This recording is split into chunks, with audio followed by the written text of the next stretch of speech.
sesuatu hal yang berasal dari alam, yang berupa unsur-unsur lingkungan alam, baik fisik maupun hayati, dan dapat digunakan oleh manusia untuk memenuhi kebutuhan hidup dan meningkatkan kesejahteraan hidup. Sumber daya alam dibedakan menjadi dua, yaitu sumber daya alam yang dapat diperbaharui dan sumber daya alam yang tidak dapat diperbaharui. Sumber daya alam memiliki peranan dalam memenuhi kebutuhan manusia. Untuk mudah mengkajiannya, pemanfaatan sumber daya alam dibagi berdasarkan sifatnya dan berdasarkan jenisnya, maupun nilai penggunaannya. Pengertian sumber daya alam menurut para ahli yang bernama Surya Negara pada tahun 1977 mengatakan bahwa secara definisi sumber daya alam adalah unsur-unsur lingkungan alam, baik fisik maupun hayati, yang diperlukan manusia dalam memenuhi kebutuhannya guna meningkatkan kesejahteraan hidup. Sumber daya alam berdasarkan sifatnya. Yang pertama, sumber daya alam yang dapat diperbarui. Sumber daya yang dapat tersedia kembali dalam waktu yang cepat sehingga tidak dapat habis. Contohnya, berbagai jenis tumbuhan dan hewan. Tumbuhan dan hewan memperbarui dirinya dengan cara melakukan reproduksi. Yang kedua, sumber daya alam yang tidak dapat diperbarui. Sumber daya alam yang pembentukannya berlangsung sangat lambat dalam waktu ribuan, bahkan jutaan tahun. Itu sebabnya jumlahnya akan terus berkurang karena selalu diambil dan pada saatnya nanti akan habis. Contohnya, minyak bumi, batu bara, dan bahan tambang lainnya. Yang pertama, potensi sumber daya udara, yang mana udara memiliki fungsi yang sangat penting untuk kelangsungan hidup makhluk hidup dan tidak bisa digantikan dengan apapun. Selain untuk bernapas, udara juga dibutuhkan oleh tumbuhan untuk proses fotosintesis, yang nantinya hasil dari fotosintesis yang berupa bahan makanan dan oksigen dapat dinikmati oleh manusia ataupun hewan. Selain itu, udara memiliki potensi sumber daya alam yang dibutuhkan dalam pembangunan suatu negara, yakni sebagai pembangkit listrik. Yang kedua, potensi sumber daya tanah, yang mana tanah sangat dibutuhkan oleh manusia untuk bercocok tanam hingga pembangunan rumah dan jalan. Umumnya tanah di Indonesia sangat cocok untuk ditumbuhi tumbuhan seperti padi, jagung, kayu jati, dan lain sebagainya. Sebagai contoh, tanah aluvial, tanah androsol, tanah grumbusol, tanah humus, tanah kapur, dan tanah mergel. Potensi sumber daya tanah yang tak luput dari kegunaannya untuk bercocok tanam, maka sektor pertanian dan perkebunan yang ada di Indonesia bisa menopang perekonomian negara. Yang ketiga, potensi sumber daya air, yang mana air juga memegang peranan penting dalam kehidupan dan memiliki potensi besar dalam pembangunan suatu negara. Air dapat digunakan sebagai pembangkit listrik dan juga berguna sebagai minum bagi manusia. Selain itu, dengan adanya siklus pendek, sedang, dan panjang yang terjadi pada siklus hidrologi air danau dan air sungai yang dapat menjadi perkembangan hewan air yang nantinya dapat menjadi pangan untuk masyarakat yang tinggal di daerah tersebut.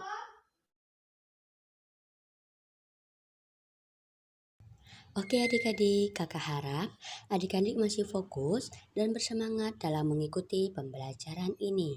Nah, setelah kita membahas tentang potensi sumber daya udara, potensi sumber daya tanah, dan potensi sumber daya air, di sini kakak akan menjelaskan tentang potensi sumber daya tambang dan potensi sumber daya laut di Indonesia. Oke, kakak akan menjelaskan potensi sumber daya tambang. Indonesia memiliki sumber daya alam tambang yang beragam, mulai dari emas, bauksit, minyak, gas alam, batu bara, dan lainnya. Minyak bumi dan gas merupakan sumber utama yang dipakai untuk keperluan industri, transportasi, dan rumah tangga. Nah, setelah kakak menjelaskan potensi sumber daya tambang, selanjutnya kakak akan menjelaskan macam-macam potensi sumber daya alam tambang di Indonesia. Yang pertama itu ada minyak bumi dan gas. Minyak bumi dan gas adalah sumber energi utama yang saat ini banyak dimanfaatkan untuk keperluan industri, transportasi, hingga rumah tangga. Yang kedua ada batu bara. Batu bara merupakan batuan sedimen yang terbentuk dari sisa tumbuhan yang sudah mati dan mengendap selama jutaan tahun untuk menyusun batu bara, yaitu karbon, hidrogen, dan oksigen. Nah, penggunaan batu bara dalam kehidupan sehari-hari seperti pembangkit listrik, keperluan memasak, pembakaran industri batu bata atau genting, semen, batu kapur, industri kimia, dan lain sebagainya. Yang ketiga itu ada bauksit. Bauksit merupakan sumber biji utama untuk menghasilkan aluminium. Bauksit banyak digunakan dalam industri logam, kimia, dan metalurgi. Sebagian hasil pertambangan bauksit dimanfaatkan untuk industri dalam negeri dan sebagiannya diekspor ke luar negeri. Tambang bauksit bisa ditemukan di daerah Riau, tempatnya di Pulau Bintan dan di Sikawang, Kalimantan Barat. Yang keempat itu ada pasir besi. Pasir besi dimanfaatkan untuk industri logam, besi, dan industri semen. Yang kelima yaitu emas. Emas yaitu penggunaan emas biasanya dimanfaatkan sebagai perhiasan dan produksi emas dari Indonesia mencapai ratusan ton pada awal milenium. Yang keenam itu ada timah. Timah dimanfaatkan sebagai bahan baku logam pelapis, solder, cedera mata, dan lain sebagainya.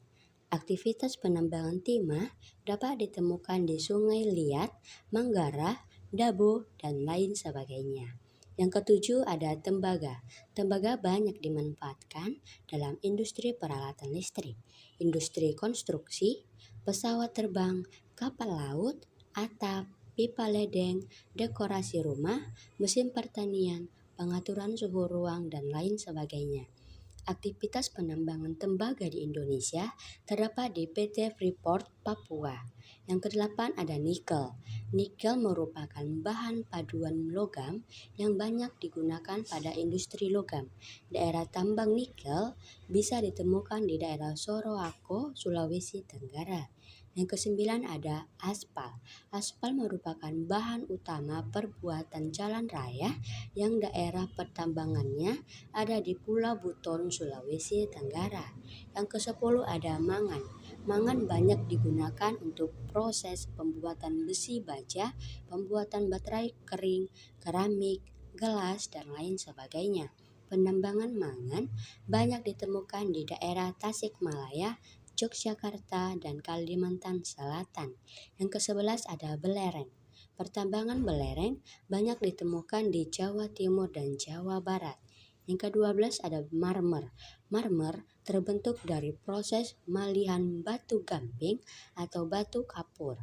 Suhu dan tekanan yang diterima batu gamping terdiri karena ada tembaga endogen dari dalam bumi, dan marmer banyak dimanfaatkan untuk pembuatan karya seni pahat, patung, meja, dinding, hingga lantai rumah.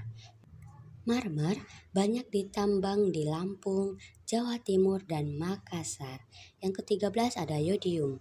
Yodium merupakan bahan baku utama untuk pembuatan larutan obat dalam alkohol, kesehatan, herbisida, industri desinfektan, dan garam sehat. Yodium banyak ditambang di Semarang dan Mojokerto. Nah, itulah tadi macam-macam sumber daya tambang di Indonesia. Sekarang, materi selanjutnya kakak akan membahas tentang potensi sumber daya laut Indonesia. Nah, di sini kakak akan membahas kekayaan sumber daya laut Indonesia dulu ya, yaitu Laut Indonesia bisa dibilang sangat kaya akan biota laut karena memiliki 8.500 spesies ikan, 555 spesies rumput laut, dan 950 biota terumbu karang. Sumber daya perikanan juga menjadi salah satu potensi terbesar yang ada di lautan kita. Nah, ada beberapa sumber daya laut di Indonesia yang bisa dimanfaatkan, yaitu yang pertama perikanan. Perikanan di seluruh laut Indonesia bisa ditemukan berbagai macam jenis ikan. Ikan di lautan Indonesia berperan penting untuk memenuhi protein masyarakat Indonesia. Tak hanya itu, Indonesia juga dikenal sebagai salah satu penghasil ikan terbesar di dunia loh. Ikan yang didapatkan di perairan Indonesia ini juga diimpor ke berbagai negara. Mulai dari ikan tuna, ikan tongkol, ikan kakap, ikan sarden, dan masih banyak lagi. Keren banget ya. Yang kedua ada kekayaan pesisir. Pesisir adalah perbatasan antara daratan dan laut, tepatnya 12 mil dari garis pantai. Proses sumber dayanya masih dipengaruhi oleh daratan seperti adanya erosi, pengendapan limbah, dan juga aliran sungai. Berbagai macam kekayaan pesisir adalah terumpu karang, tanaman mangrove, padang lamun, dan juga rumput laut. Yang ketiga ada tanaman mangrove. Tanaman mangrove biasanya disebut juga sebagai tanaman bakau. Padahal keduanya adalah dua jenis tanaman yang berbeda. Mangrove adalah berbagai macam jenis tumbuhan yang tumbuh di pesisir pantai. Tanaman mangrove terdiri dari beberapa tanaman lainnya seperti tanaman jenis bakau, api-api, dan lain-lain. Setelah kakak mengatakan tanaman bakau, ada nggak di benak adik-adik? Apa sih manfaat hutan bakau sebagai tempat hidup biota laut? Nah, di sini kakak akan menjelaskannya ya. Tanaman bakau sangat berguna bagi pesisir pantai. Fungsinya adalah sebagai habitat fauna, pengendalian naiknya batas antara permukaan air tanah, dan pelindung dari terjadinya abrasi. Tanaman bakau juga mampu untuk menyerap karbon dioksida dan mengeluarkan oksigen lebih baik daripada hutan lainnya. Yang keempat ada padang lamun. Padang lamun adalah tumbuhan monokotil yang ada di perairan dangkal, bisa dibilang padang lamun seperti padang rumput, namun berada di perairan dangkal. Ciri-cirinya adalah ia muncul di permukaan namun dasarnya tidak pernah terlihat. Tanaman ini tersebar di batas pasang surut hingga di kedalaman yang masih dapat ditembus oleh matahari. Yang kelima ada rumput laut. Di mana ada masakan khas Jepang, di situ pasti ada nori. Rumput laut yang sudah diolah itu ternyata juga ada di perairan Indonesia loh. Tidak main-main. Ternyata Indonesia adalah produsen rumput laut nomor 1 di dunia. Namun sayangnya, rumput laut masih belum bisa dioptimalkan dengan maksimal di sini. Yang keenam ada pariwisata.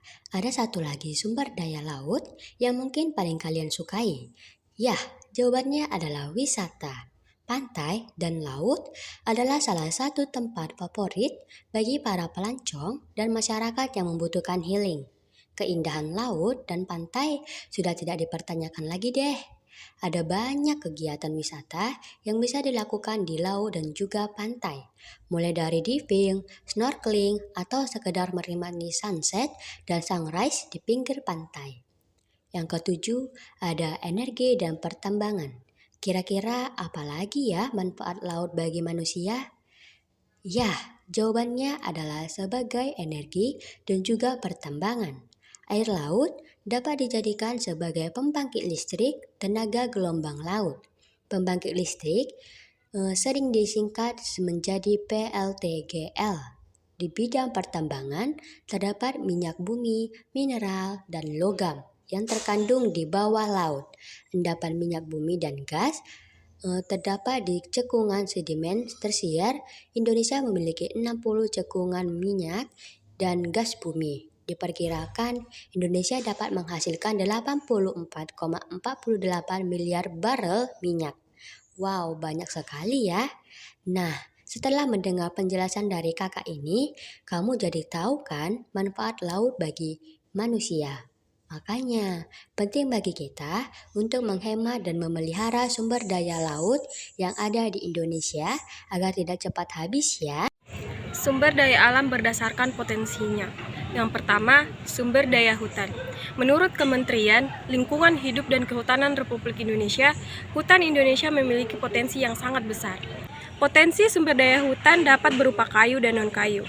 Potensi sumber daya hutan berupa kayu berasal dari hutan produksi, misalnya kayu jati di Jawa dan kayu meranti di Sumatera dan Kalimantan. Non-kayu Beberapa hasil hutan dan kayu ialah madu, buah-buahan, jamur, damar, rotan, sagu, dan lain-lain. Yang kedua, potensi sumber daya pariwisata.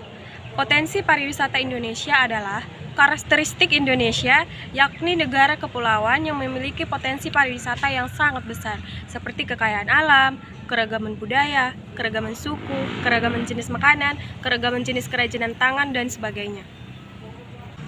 Contoh kekayaan alam dapat berupa tumbuhan, pertanian dan perkebunan, hewan, peternakan dan perikanan, air, angin, tanah, dan hasil tambang, dan lain sebagainya. Kekayaan budaya atau cagar budaya adalah sebuah benda fisik yang merupakan bagian dari warisan budaya suatu kelompok atau masyarakat.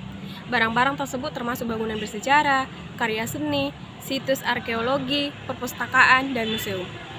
Bentuk-bentuk keanekaragaman di Indonesia yaitu pakaian adat, rumah adat, dan juga tarian tradisional. Siapa yang tahu berapa jenis dari sumber daya berdasarkan jenisnya? Coba angkat tangan anak-anak. Baik, di sini sumber daya alam berdasarkan jenisnya ada 2 jenis. Yang pertama, sumber daya alam hayati biotik dan sumber daya alam non-hayati abiotik. Pengertian dari sumber daya alam hayati atau biotik, coba angkat tangan pengertiannya anak-anak, siapa yang tahu? Ya, benar.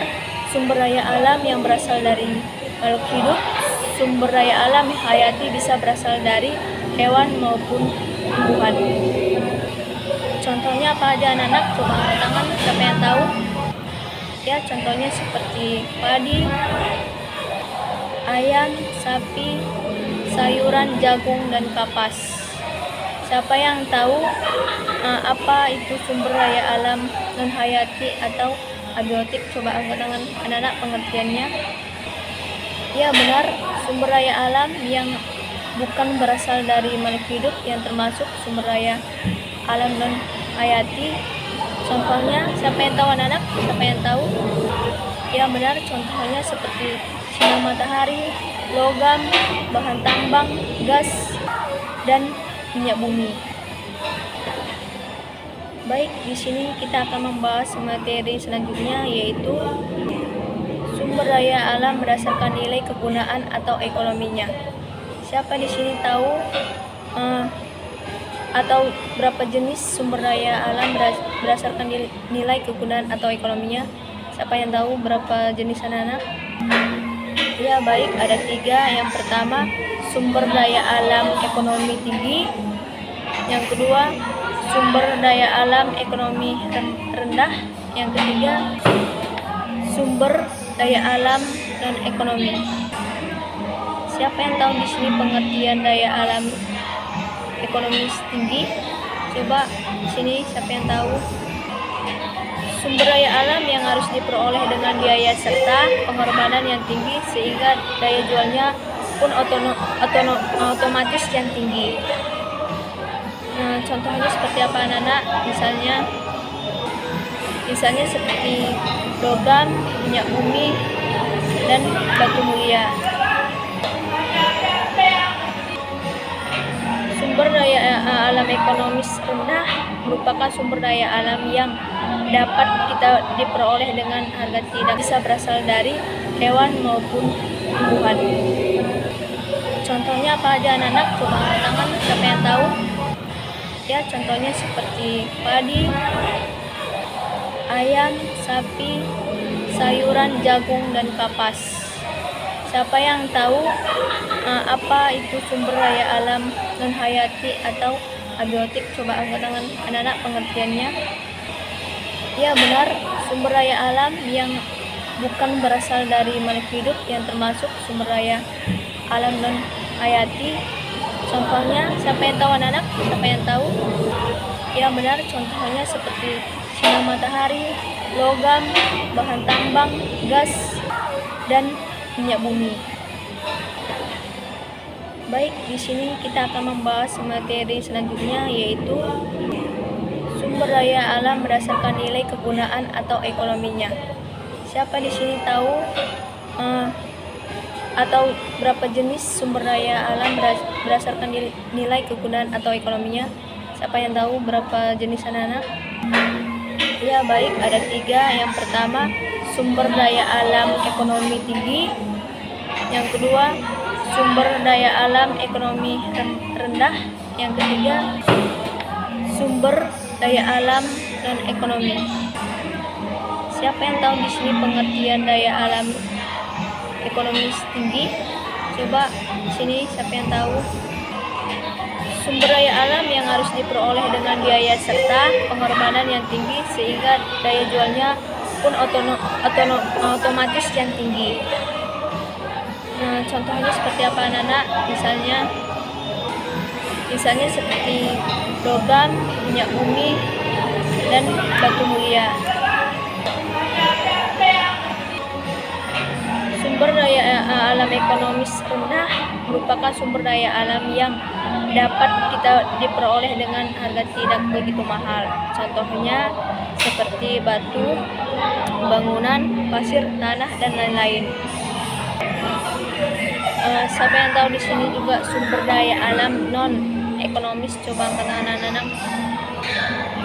Merupakan sumber daya alam yang dapat kita peroleh gratis ataupun tidak memerlukan biaya, seperti udara, sinar matahari. Sumber daya alam berdasarkan nilai kegunaan dan nilai ekonominya terbagi atas 3, yaitu yang pertama sumber daya alam yang ekonominya tinggi. Sumber daya alam yang ekonominya tinggi itu yaitu harus diperoleh oleh biaya yang tinggi, dan kita juga menjualnya mendapatkan nilai yang tinggi. Contohnya seperti emas, batu bara, perak, perunggu, dan lain-lain. Yang kedua itu sumber daya alam yang berdasarkan nilai ekonomis yang rendah. Contohnya sumber daya alam yang berdasarkan nilai ekonomis rendah itu adalah sumber daya alam yang dapat kita peroleh dengan biaya yang rendah atau yang murah. Contohnya seperti pasir, batu alam, dan lain-lain. Yang ketiga itu sumber daya alam non ekonomis ataupun sumber daya alam yang kita dapatkan tanpa biaya. Contohnya itu seperti air, matahari, udara, angin, dan lain-lain. Di sini Miss akan melanjutkan materi kita, yaitu sumber daya alam. Sumber daya alam berdasarkan kegunaannya itu ada 2. Yang pertama, sumber daya alam penghasil bahan baku, dan yang kedua, sumber daya alam penghasil energi. Miss di sini akan menjelaskan sumber daya alam penghasil bahan baku. Sumber daya alam penghasil bahan baku itu adalah sumber daya alam yang digunakan untuk menghasilkan produk berupa benda atau barang jadi dengan nilai harga yang lebih tinggi. Contoh, kayu diolah menjadi barang furnitur. Barang furnitur itu seperti kayak barang yang untuk di rumah, seperti kayak meja gitu kan. Nah, jadi itu diolah untuk menjadi lebih indah dan memiliki nilai ekonomis yang tinggi. Dan yang kedua itu sumber daya alam penghasil energi. Sumber daya alam penghasil energi ini digunakan untuk kesehatan manusia. Contohnya itu harus sungai. Harus sungai yang dimanfaatkan untuk menggerakkan turbin. Turbin ini di sini itu adalah mesin, sebuah mesin dia. Nah, jadi sebuah mesin ini dihasilkan untuk energi listrik. Baik, perkenalkan, nama saya Antonius Febrianto Ponco. Di sini saya mau melanjutkan pembelajaran tentang sumber daya alam, yaitu sumber daya alam berdasarkan tempat ditemukannya. Pertama-tama, sumber daya alam itu berdasarkan tempat ditemukannya ada 3. Yang pertama, sumber daya alam ditemukannya di daratan, di dalam tanah. Yang kedua, di perairan. Yang ketiga, udara. Sumber daya alam di dalam daratan atau sumber daya alam teoretis. Sumber daya alam teoretis adalah sumber daya alam yang asal sumber dayanya ditemukan di dalam tanah. Contoh, bahan tambang, tanah atau bahan-bahan yang dibuat untuk rumah, semen, batu kapur, genting, dan sebagainya. Yang kedua, sumber daya alam akuatik. Sumber daya akuatik adalah sumber daya alam yang ditemukan di dalam perairan, entah itu lautan, sungai, atau daerah laut yang lain. Misal ikan, terumbu karang, terus cumi-cumi, rumput laut, dan sebagainya. Yang ketiga, sumber daya alam ditemukan di udara. Yang di udara itu bisa kita lihat seperti gas. Contoh, gas LPG, terus nitrogen, itu semuanya ditemukan di dalam udara. Kalian jika pernah tambah angin ban motor, itu kan di dalam kompresor menyedot udara masuk ke dalam kompresor, dan disitulah merupakan sumber daya alam juga, dari udara juga kan. Fungsinya itu kembali lagi untuk kehidupan manusia. Jadi intinya sumber daya alam itu adalah yang tadi, sumber daya alam adalah suatu hal atau hal-hal yang lain yang digunakan manusia, yang ditemukan di lingkungan alam untuk bertujuan untuk menyejahterakan atau meningkatkan kehidupan manusia. Sekian dari saya, terima kasih. Sumber daya alam dapat dimanfaatkan untuk banyak kebutuhan kita. Bagian tumbuhan dan hewan dapat diolah sebagai bahan makanan. Misalnya beras, daging, telur, ikan, kacang-kacangan, sayur, atau buah. Selain sebagai makanan, bagian tumbuhan dan hewan juga dapat diolah sebagai kain. Contohnya, kapas untuk kain katun, bulu domba untuk wol, kepompong ulat sutra untuk kain sutra, dan kulit sapi untuk jaket kulit. Beberapa jenis tumbuhan dapat dibuat sebagai jamu seperti jahe, kunyit, temulawak, atau tanaman lidah buaya untuk perawatan rambut dan kulit. Sebagai peralatan rumah tangga seperti meja atau lemari dapat dibuat dari bahan kayu dan plastik. Plastik merupakan hasil dari pengolahan minyak bumi. Alat masak dibuat dari aluminium yang tahan karat dan dapat menghantarkan panas. Sumber daya seperti tanah liat dan bebatuan diolah menjadi semen, genting, dan batu bata. Bahan tambang seperti besi digunakan sebagai rangka utama, bangunan aluminium dan kayu digunakan sebagai kusen dan kerangka atap.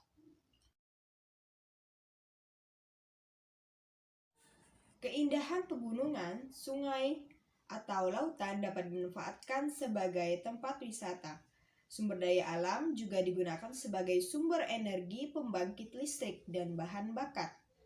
Cahaya matahari, angin, air menjadi energi alternatif pembangkit listrik, sedangkan batu bara masih menjadi sumber energi utama karena murah.